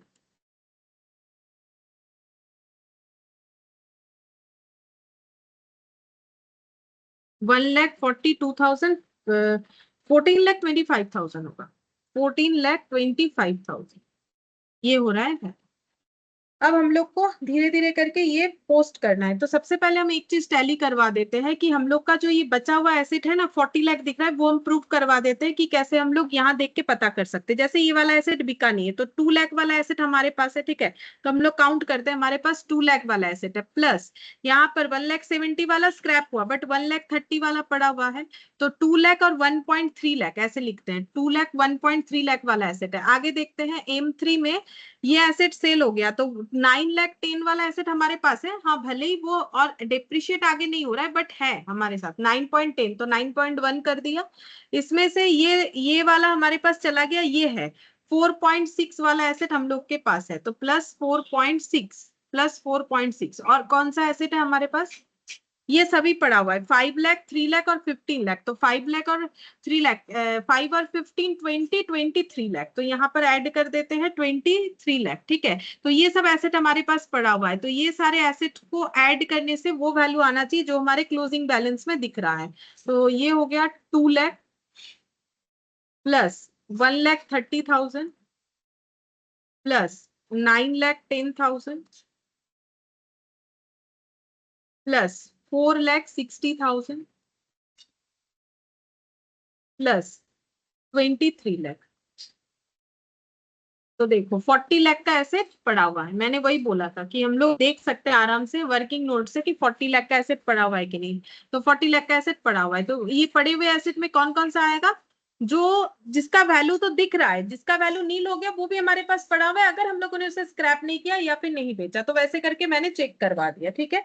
अच्छा, अब हम लोग को क्या लिखना है यहाँ पर, अब जो एसेट हम लोगों ने बेच दिया उस एसेट का डेप्रिसिएशन हमें लिखना पड़ेगा, ठीक है। तो हम लोग यहाँ पर देखेंगे जो एसेट बिक गया है उसका डेप्रिसिएशन और करेंट ईयर का डेप्रिसिएशन। तो यहाँ पर एक वर्किंग नोट नंबर 2 बनाते हैं, ठीक है, इसमें लिखेंगे depreciation of asset scrap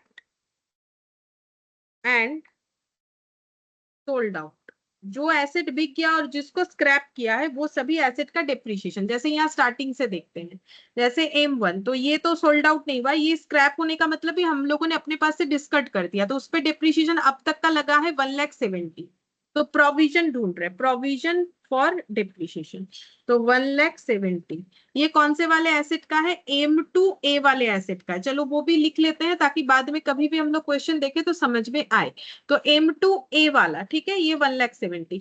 B वाला हम लोगों ने लेकिन बेचा नहीं है, तो हमें उसका नहीं लेना है, जो बेच दिया है उसका हमें डिप्रिसिएशन खाली करना होता है। तो यहां से देखते हैं ये वाला 90,000 वाला, इस पे 85, 4,500, 85 और 4,500, तो 85,500 और 4,500, तो टोटल हो जाएगा, ये है हम लोग का M3A का। 85,500 ही था, एक बार चेक कर लेते हैं। हाँ, और 4,500, तो 85 और 4,000, 89, 89 और 1, ये हो जाएगा आई थिंक 90,000। 85,500 प्लस 4,500, तो ये हो जाएगा 90,000। अच्छा, इसके बाद M3 तक हम लोगों ने चेक कर लिया, M3A तक हो गया। अच्छा, बी तो बिका नहीं है, अब M4 में चलते। M4 का जो है ए बिका है, M4A, तो उसमें डेप्रिसिएशन लगा है हम लोग का 2,04,12,000, 2,04,000 और 12,000।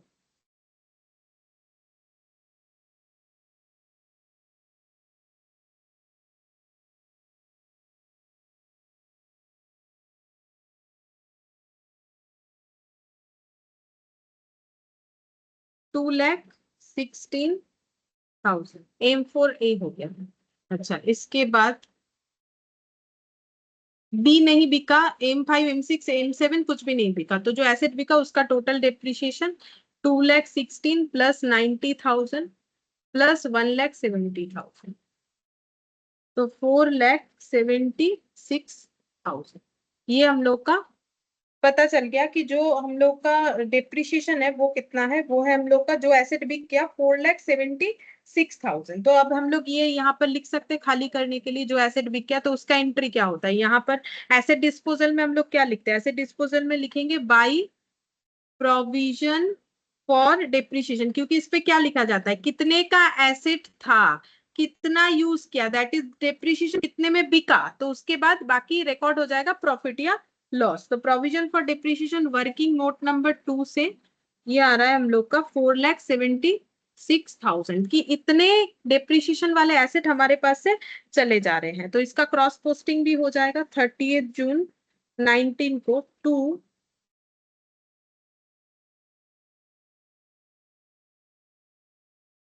Plant and machinery disposal 4,76,000। अच्छा, अब नेक्स्ट क्या करना है, हमें करेंट ईयर का डिप्रिशिएशन चार्ज करना है। तो 30 जून को चार्ज होगा जो बिक गया है उस पे, और जो रह गया है उसका 31 दिसंबर को चार्ज होगा बाय डिप्रिशिएशन। तो उसका भी हम दो वर्किंग नोट बना लेते हैं, वर्किंग नोट 3 इसके लिए और इसके लिए वर्किंग नोट नंबर 4। तो देखते हैं कितना होगा। वर्किंग नोट नंबर 3, अब हम लोग वो सारे एसेट्स का डेप्रिसिएशन लिखेंगे जो, मतलब डेप्रिसिएशन हम ऐसे लिखते हैं, डेप्रिसिएशन फॉर 31 दिसंबर 2019। तो उसका डेटा लिखते हैं, 31 दिसंबर 2019 का डेप्रिसिएशन हो जाएगा। अच्छा, उसके पहले जून वाला निकाल लेते, उसका वर्किंग नोट मैंने 3 दिया है। 30th of June 2019 पे कितना कितना डेप्रिसिएशन लगा है, तो फिर से देखेंगे यहाँ M1 में ऐसा कोई डेप्रिसिएशन नहीं लगा, M2 में भी नहीं लगा, M3 में 30 जून को लगा है 4,500। अच्छा, 4,500 और यहाँ पर 12,000, ठीक है, तो M3A में लगा है, और M4A में लगा है 12,000। M4A में लगा है, M3 के बाद M4A, इस पे 30 जून पे डेप्रिसिएशन लगा है। बाकी यहाँ पर M5, M6, M7 किसी में भी 30 जून पे डेप्रिसिएशन नहीं लगा क्योंकि बिका नहीं था। तो यहाँ पर हो जाएगा 16,500, तो ये यहाँ पर लिख देंगे 16,500। और अब 31 दिसंबर तक जो डेप्रिसिएशन लगा वो लिखेंगे, तो यहाँ पर हो जाएगा working note number 4, 31 December 2019 depreciation for machine जो है वो लिखेंगे। तो M1 पे तो नहीं लगा है ऐसा कोई डिप्रिशिएशन, M A पे भी नहीं, M3A पे नहीं लगा है, M3B पे लगा है 45,500, तो M3B। अच्छा, इसके बाद M4 पे देखते हैं, M4 पे लगा है ये वाला 46,000 M4B पे।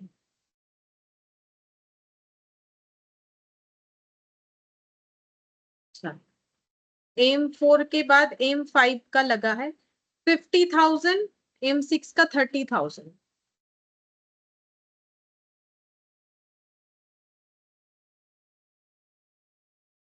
और M7 इसका लगा है 75,000। तो 45.5 प्लस 46 प्लस 50 प्लस 30 प्लस 75, तो 246 मतलब 2,46,500। ये वो मशीन्स पे लगा हुआ डिप्रिसिएशन है जो मशीन हमारे साथ आगे जाएगा, मतलब रह रहा है, ठीक है। 2,46,500 ये दिसंबर तक का टोटल डिप्रिसिएशन था। ये डिप्रिसिएशन वो सारे एसेट्स का है जो 30 जून को बिक गया, और यानी 30 जून तक 6 मंथ्स का डिप्रिसिएशन, जैन से लेके 1 जनवरी 2019 से लेके 30 जून तक का, और ये जो एसेट हमारे साथ रह गया उसका डिप्रिसिएशन हो गया। बस अब हम लोग को क्या करना है, अब हम लोग को यहाँ पर इसे टोटल करके जो एसेट्स बचे हुए उसका डिप्रिसिएशन का क्लोजिंग बैलेंस लिखना पड़ेगा 31 दिसंबर 19।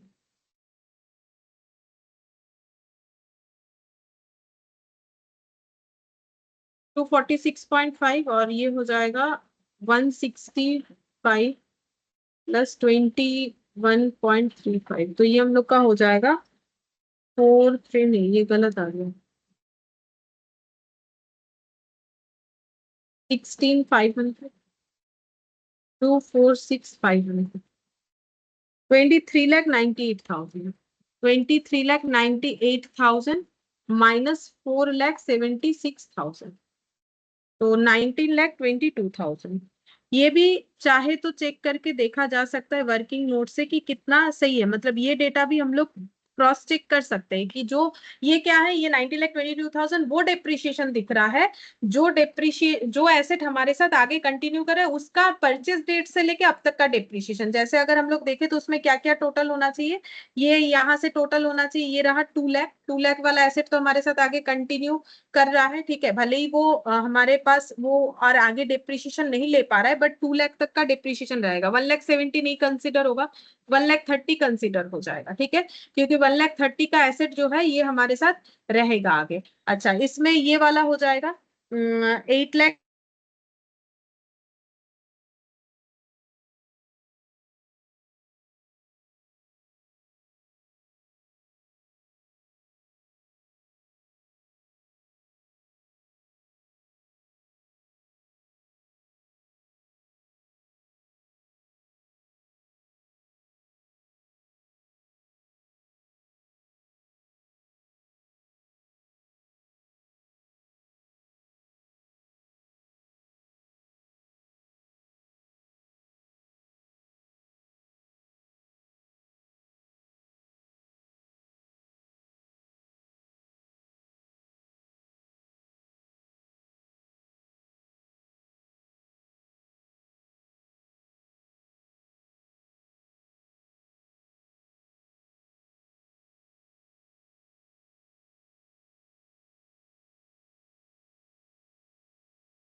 इलेक्ट्रिसिटी चला गया, मोबाइल से ऐड किया है।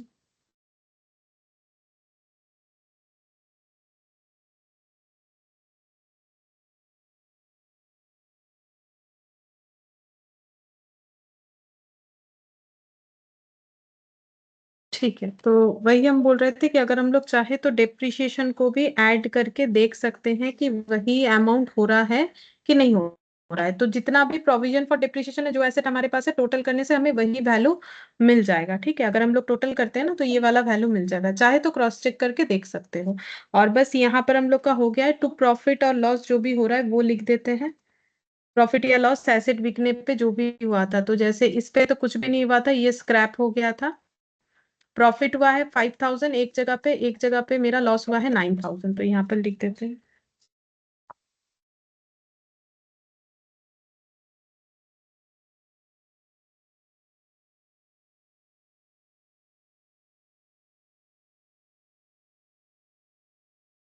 टोटल करने से ये भी टैली हो जाएगा, तो 1,70,000 और 90,000।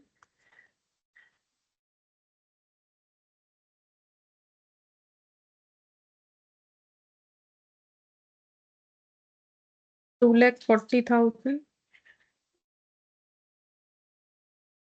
5,05,000।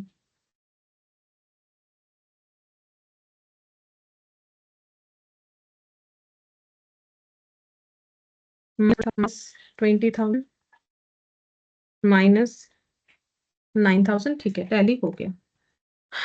तो इम्पोर्टेंट है, बोल सकते इस तरीके का क्वेश्चन हमें दे सकता है। तो ठीक है, क्वेश्चन तो हम लोग का सब हो गया। अब हम लोग को यहाँ पर एमसीक्यूज देखना है, जिसमें से एमसीक्यू हम लोगों ने कर लिया था। यहाँ पर जो एमसीक्यू था बस ट्रू फॉल्स देखना है, बट ये एमसीक्यू में कुछ पॉइंट्स बाकी था, वो हम लोग अभी देख लेंगे। तो यहाँ पर ये पॉइंट्स बाकी था 4, 5, 14 ये वाला। तो फोर्थ नंबर वाला क्वेश्चन में ये बोला था कि if a concern proposes to discontinue its business from March 2018, अगर डिसकंटिन्यू करना चाहता है बिजनेस को और अपने सारे प्लांट को डिस्पोज ऑफ कर देना चाहता है 4 मंथ्स के लिए, तो फिर उसे अपने प्लांट को कैसे रिकॉर्ड करना चाहिए। तो हमेशा वो आंसर होगा नेट रियलाइजेबल वैल्यू पे रिकॉर्ड करना चाहिए। अगर बिजनेस ही बंद हो रहा है तो नेट रियलाइजेबल वैल्यू पे रिकॉर्ड करना चाहिए। 4 के बाद 5। 5 नंबर पे था, in the case of downward revaluation of A plant which is for the first time. अगर फर्स्ट टाइम डाउनवर्ड रिवैल्यूएशन हो रहा है, द अकाउंट इज डेबिटेड। तो आज ही सीखा हम लोगों ने, प्रॉफिट एंड लॉस अकाउंट को हम लोगों को करना पड़ेगा डेबिट। ठीक है, प्रॉफिट एंड लॉस अकाउंट हम लोग का डेबिट हो जाएगा। आज हम लोगों ने AS10 के लिए ये वाला पॉइंट पढ़ा। ठीक है, तो ये वाला भी हम क्रॉस लगा देते। फोर्थ वाला हो गया, फिफ्थ वाला हो गया। अच्छा, फिर इसके बाद फिफ्थ के बाद हमें कौन सा करना था, फिफ्थ के बाद 14, 15, 16, 17। ठीक है, तो 14,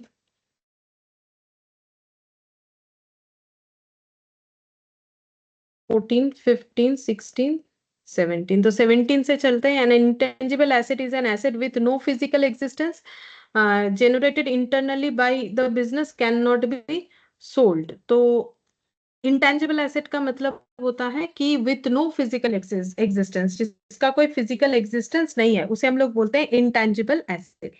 ये हो गया 17। 16 वाला देखते हैं, company developed technology enhance the battery life of mobile phone, ताकि मोबाइल फोन का बैटरी लाइफ बढ़े। The cost of the development have been capitalised as an intangible asset. तो डेवलपमेंट कॉस्ट जो है उसको कैपिटलाइज्ड किया गया, वो एक इंटेंजिबल एसेट है, 5 lakh. The company estimates the life of the technology developed to be 3 years। तो जो लाइफ है वो 3 years है टेक्नोलॉजी का। The company has forecasted that 50% of the sales will be in year 1 35%, 2 15%, 3 what should be the amortization charged in third year। Third year में amortization charge value कितना होगा, मतलब डिप्रिशिएशन पूछा है बेसिकली हम लोग को। तो 5 लाख का एसेट है, तो इसमें हम लोग को बोला है कि 35%, अच्छा 15% इन थर्ड ईयर, तो 5 लाख का 15% करते हैं।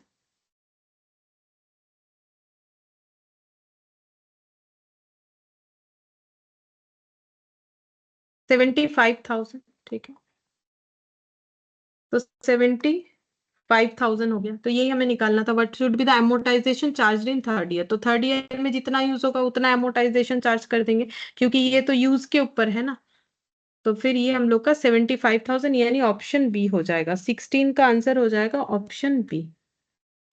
और 15 और 14, 15 में बोला है कि in respect of intangible asset there is a presumption that the useful life of an intangible asset will not exceed. तो ये भी याद रखना है कि इंटेंजिबल का एसेट का जो वैल्यू लाइफ है वो कितने से ज्यादा नहीं होना चाहिए। तो इसका एजम्पशन जो है 3 इयर्स होता है, ठीक है, ये याद रखना है, 3 इयर्स से ज्यादा नहीं हो सकता है। तो ये हम लोग का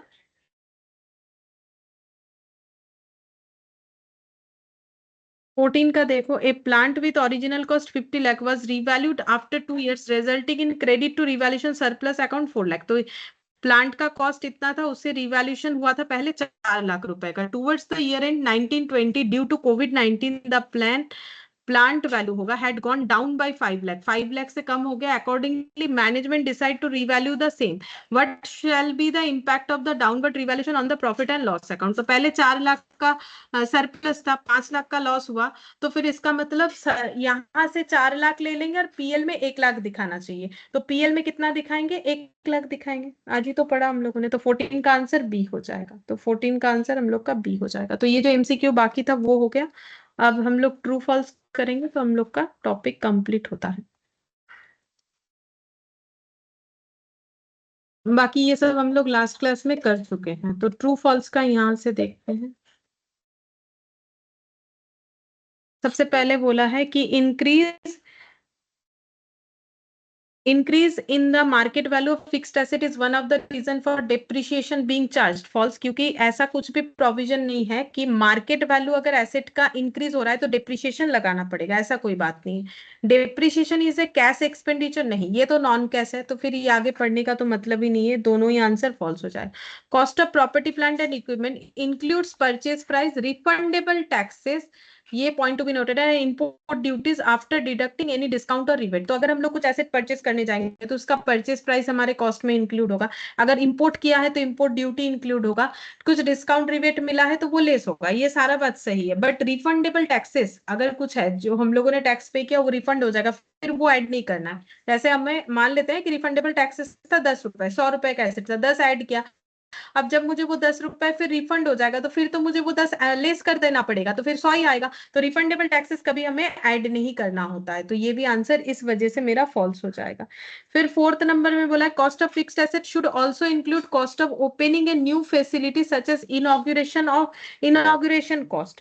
तो ये भी हम लोग का फॉल्स होगा कि अगर हम लोग कुछ एसेट खरीद रहे हैं, ठीक है, कॉस्ट ऑफ फिक्स्ड एसेट में क्या हम लोग उस एसेट का इनॉग्रेशन मतलब बोल रहा है includes cost of opening a new facility such as inauguration cost. तो न्यू फैसिलिटी जो है हम लोग प्रोवाइड कर रहे हैं, तो वो प्रोवाइड करने के लिए हम लोगों ने इनॉग्रेशन खर्चा किया है, ठीक है, मतलब किसी जगह को स्टार्ट करते हैं नया, ठीक है, तो वहां पर इनॉग्रेशन करते हैं तो उसका खर्चा बोल रहा है, तो वो कभी भी हमारे एसेट के कॉस्ट में नहीं ऐड होगा। जैसे मैंने कहीं एक नया दुकान खोल के वहां नया मशीन लगा दिया, अब दुकान खोला तो उसमें कुछ खर्चा किया, ठीक है, इनॉग्रेशन के लिए, तो वो खर्चा हम लोग मशीन के कॉस्ट में ऐड कर देंगे, ऐसा नहीं होता है, ठीक है। तो जो इनॉग्रेशन कॉस्ट है वो कभी भी एसेट के कॉस्ट में ऐड नहीं होगा। Depreciation is charge with a constant amount under straight line method and charge with a constant percentage under diminishing balance method. ये बात तो सही है, एसएलएम में जो अमाउंट चार्ज होता है वो कांस्टेंट होता है, और सिर्फ चेंज अमाउंट का तभी दिखता है जब मान लो 6 मंथ्स हुआ, 12 मंथ से या 2 मंथ्स हुआ, वो अलग चीज है, वो तो प्रोपोर्शनेट होना, बट अमाउंट हमेशा सेम रहता है। लेकिन डब्ल्यूडीवी में डेप्रिसिएशन का रेट जो है वो सेम रहता है। 6th नंबर में बोला है in case an item of property plant equipment is revalued, whole class of asset to which that asset being revalued belongs should be revalued. मतलब बोल रहा है कि अगर हम लोग किसी भी पीपीई को रिवैल्यू करते हैं तो सारे class of asset to which the asset being revalued, जो एसेट रिवैल्यूड हुआ था वो एसेट जिस क्लास में बिलोंग कर रहा था, मतलब जैसे मान लो ऑफिस का एसेट रिवैल्यूड हुआ तो ऑफिस का एक अगर एसेट रिवैल्यूड होगा तो ऑफिस का सारा एसेट रिवैल्यूड करना पड़ेगा। फैक्ट्री का अगर एक एसेट रिवैल्यू होगा सारे एसेट को रिवैल्यू करना पड़ेगा। तो ये रूल्स होता है, ये स्टेन में बताया कि अगर एक क्लास ऑफ एसेट का मतलब वही हो गया कि क्लास मतलब जैसे ऑफिस का, ठीक है, या फिर जो है एडमिनिस्ट्रेशन ऑफिस एक ही बात हो गया, या फिर फैक्ट्री का। तो फैक्ट्री का अगर एक प्लांट मशीनरी रिवैल्यूड होगा तो सारे प्लांट मशीनरी रिवैल्यूड करना पड़ेगा। तो ये बात सही है, ये बात कहाँ बताया है, एज 10 में बताया गया है।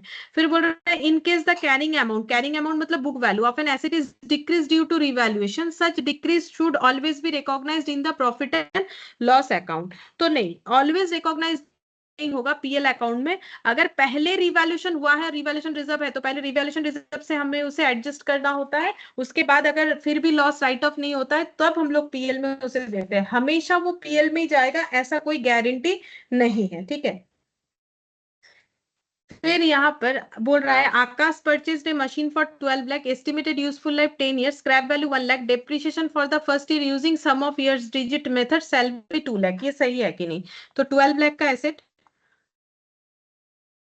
1 लाख का स्क्रैप, तो इसका मतलब एसेट का वैल्यू हो गया total depreciation 11 lakh into 10 divided by, यहाँ पर 10 से लेके 1 तक ऐड करना है, तो 10, 9, 8, 7, 6, 5, 4, 3, 2 और 1, तो ये हो जाएगा 45। तो 11 लाख